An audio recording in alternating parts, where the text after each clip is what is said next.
folks, I welcome you back to Global Education Zone, and in this episode I'll be teaching you how to draw a perpendicular to a line from a point outside the line. So in this case we have a line AB and we want to draw a perpendicular to the line AB from a point P which is outside the line.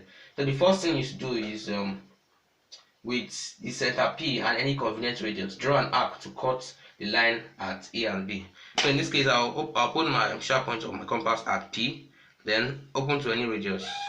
Now I'll make sure that your radius is actually passes through it passes beyond the line AB. So I'll open it, extend it till it's beyond line AB. So I can extend it a little bit more.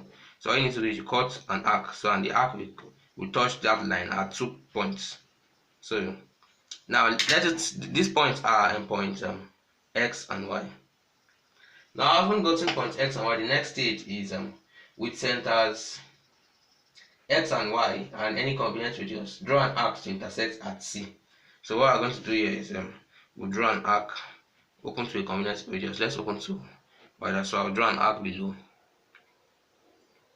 Then I'll go to X again and draw a corresponding arc to call the first one. Now the last stage is to draw a line joining that intersection to the original point P. So you draw a line through that intersection to P. So in this case, we don't need to draw from the bottom because all we need now is the perpendicular from this line. So all you need to do is trace from this line upward till you get to P. So this is how to draw a perpendicular to a straight line. So this perpendicular P, let's call this Q.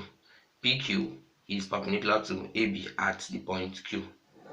So thanks for watching.